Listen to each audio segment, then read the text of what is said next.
तो बोले फिर आप तो यही कह रहे हैं, पीछे से वर्णन करते चले आ रहे हैं कि अनासक्त होकर यदि भगवत प्रीत्यर्थ कर्म किए जाएं तो सीधे भगवान की प्राप्ति हो जाएगी।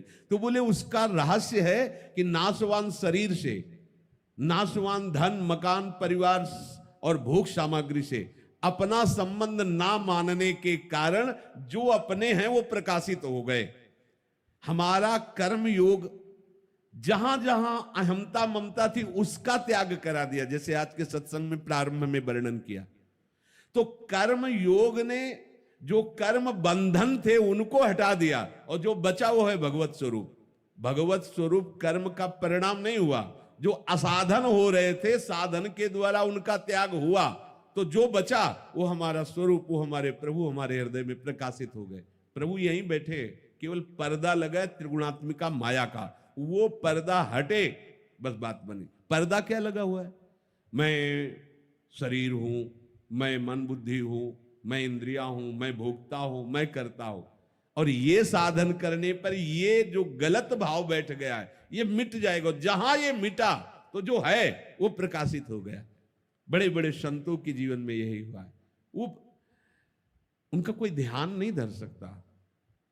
ये किसी की धारणा हो कि हम प्रिया प्रीतम का ध्यान, प्यार उडुम क्षमते ने अच्छी सुखादि नाम तो ध्यान गम, वो आ जाते हैं।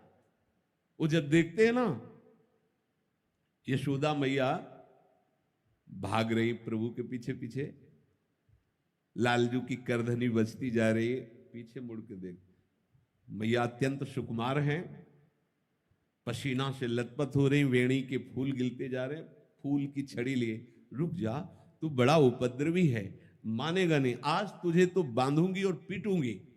लालजू पीछे देख, बड़े बड़े मुनिजन जिनका ध्यान करते, ध्यान में नहीं आते, मैया पीटने के लिए पकड़ नहीं पाई मैया। जब प्रभु ने देखा मैया थक गई, श्रम युक्त हो गए, तो पकड़ में आ गए। समझ रहे हो? उपासक जब भगवत प्रीत्यर्थ कर्म करता है और अहंकार गलित हो जाता है कि अब मैं नहीं कुछ कर पाऊंगा और दैन्य हो जाता है, तो ठाकुर अपने आप पकड़ में आ जाते हैं। बात यह है, खूब बांधने की चेष्टा कर रही, 2 अंगुल छोटे, जब परास्त हो जाती है और लालजू की तरफ देखती कि बंध जाओ, बंध गए। सोचती इतनी छोटी कमर मेरे लाला क्यों पूरे घर की रस्सियां समा गई है क्या? नहीं बंधन में आ रहा। जब नेत्र से नेत्र मिला कि लाला बंद क्यों नहीं रहा है, वो बंद गए। जब दैन्य भाव होकर भक्त रोता है, रुदु सुस्वरम राजन, अब मेरे से नहीं हो पाएगा कुछ, हे नाथ अब तो आप अपनी करुणा से मिल जाओ, मिल गए।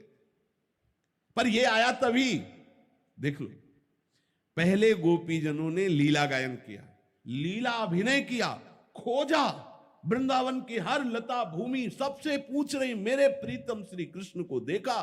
खोजते खोजते जब वो नहीं मिले तो सब रुदुस्वरम राजन कृष्ण दर्शन लालसा। अब क्या हुआ? ऐसा आर्त भाव, ऐसी दैन्यता कि अब कुछ नहीं कर सकता हो गया। क्या हुआ? ठाकुर जी कहीं से आए क्या? नहीं, स्पष्ट वर्णन है। तासा महावीर, वही उनके बीच में आविर्भाव हो गया प्रभु का। तासा महावीर भूत छौरी, इसमें मान मुखाम्बुजा, पीतांबर धरा सृग्वी, साक्षान मनमथ मन, कोटि कोटि कामों के दर्प का मर्दन करने वाले परम सुंदर श्री लालजू महाराज उन्हीं के बीच में प्रकाशित हो गए। इसलिए सांसारिक वस्तु की प्राप्ति की इच्छा, सांसारिक भोगों के भोगने में सुख बुद्धि और मैं करता भोगता, ये जब तक नहीं मिटता तब तक परमात्मा तत्व का अनुभव नहीं होता। ध्यान दीजिए, चाहे जितने बड़े आप व्रत वाले हो, तपस्या वाले हो, साधना वाले हो, अगर सांसारिक वस्तुओं की इच्छा है, सांसारिक भोगों के भोगने में सुख बुद्धि है और मैं करता भोगता हूं, तो अभी बहुत दूर नगरी, जहां पहुंचना है बहुत दूर नगरी। और अगर हर वस्तु को प्रभु की सेवा में लगा दो, अपने जीवन को प्रभु में, प्रभु के स्मरण में लगा दो, जो भी परिवार या विरक्त जैसे भी भाव से रह रहे हो, प्रभु मुझे जैसे रख रहे मैं वैसे रह रहा हूं, मैं प्रभु का हूं, प्रभु मेरे, तो कहीं दूर नहीं है।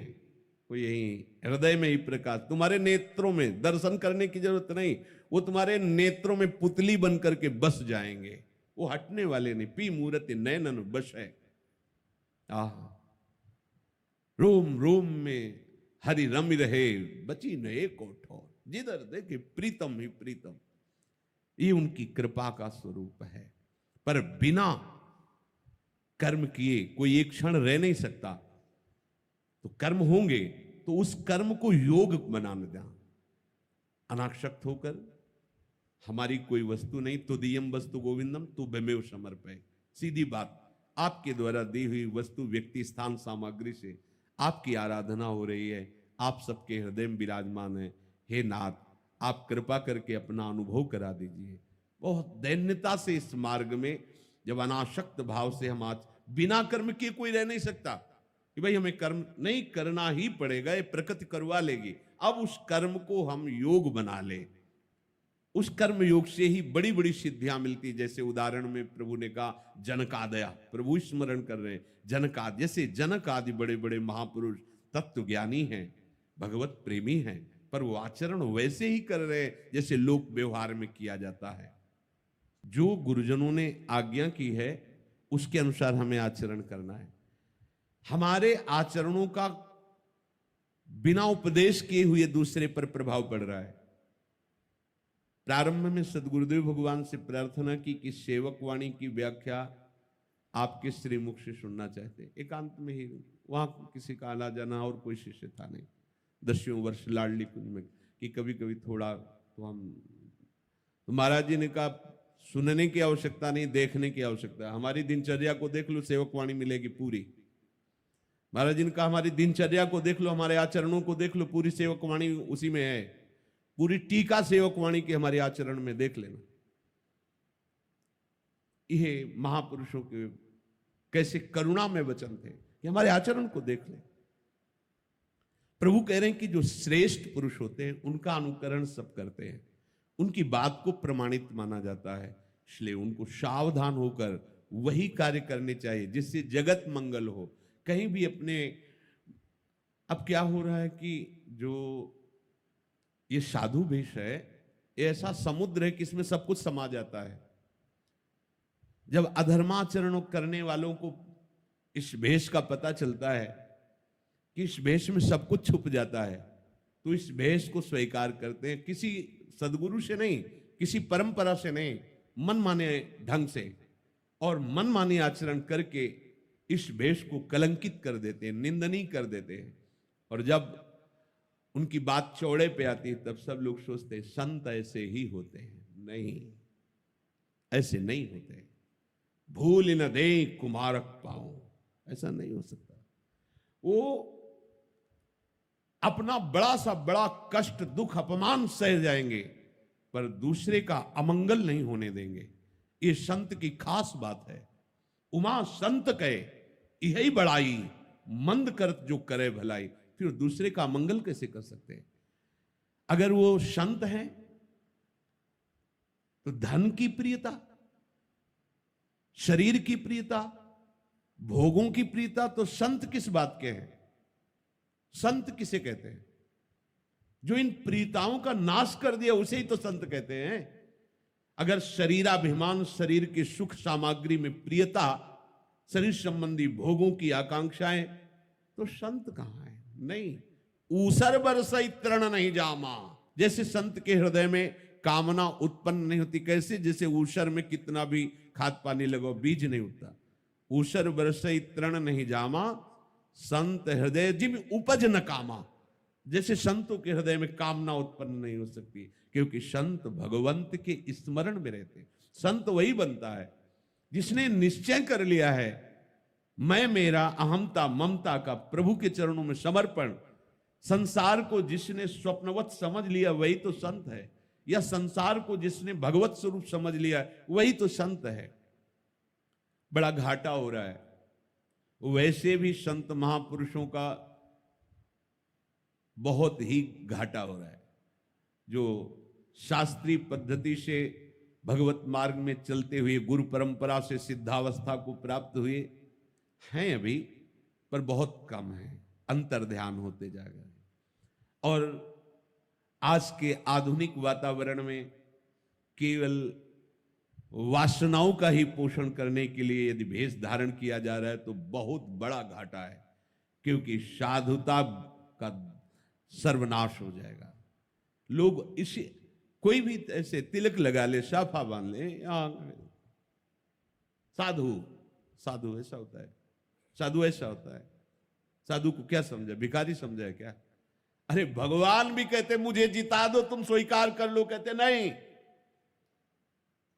फिर चलो तुम्हारी जैसी आज्ञा, महलों में राखो चाहे झोपड़ी में बास दो, तुम्हारे हैं जैसा आप चाहो, फिर उनकी राजी में राजी।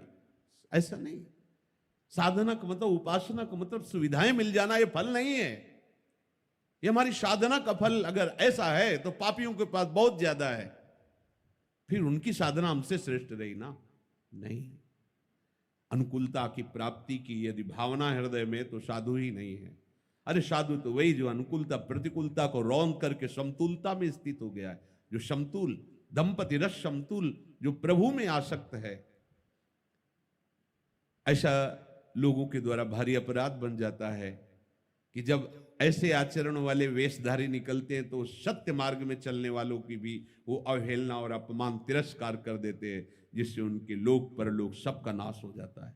वो तो कुछ नहीं बोलेंगे, लेकिन उनका मालिक जिस दिन तुम्हारे पर नजर करेगा, किसी काम के नहीं रह जाओगे।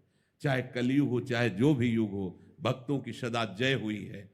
भक्तों का पराभव विश्वनाश के लिए होता है, ध्यान रखना। भक्तों को जो दंड देता है, भक्तों का जो वास्तविक जो भगवान के उनका विरोध होता है, जो उनको नीचा दिखाने की कोशिश करते हैं, ये मानव समाज का पतन है। पर अब करे तो क्या करे? जो जानते भी नहीं कि साधुता के 5 मिनट कभी बैठ करके प्रिया प्रीतम या प्रभु का ध्यान नहीं करते होंगे, वो घंटों उपदेश देने का अधिकार रखते हैं। 5 मिनट कभी एकाग्रता से अपने अंतःकरण को देखा नहीं होगा कि कहां विचरण कर रहे हैं, वो दूसरे को माया से मुक्त होने का ठेका ले लेते हैं, जानते ही नहीं। कभी गुरु के चरणों में बैठ करके उपदेश नहीं सुना होगा, कभी किसी संत की लंगोटी नहीं धोई होगी, उनकी आज्ञा में जीवन व्यतीत नहीं किया होगा, तो ऐसे ही ब्रह्म तत्व का बोध हो जाएगा, ऐसे ही भगवत तत्व के तुम ज्ञाता हो जाओगे, ऐसे ही उपदेष्टा बन जाओगे। दुर्गेश पांडे जी, राकेश जी, न्यायाधीश उत्तर प्रदेश। राधे राधे। राधे राधे, जय श्री कृष्णा। भगवान श्री कृष्ण जी से कहिए कि हम लोग तो समय से न्याय नहीं कर पा रहे, लेकिन आप न्याय करने में देर ना लगाएं।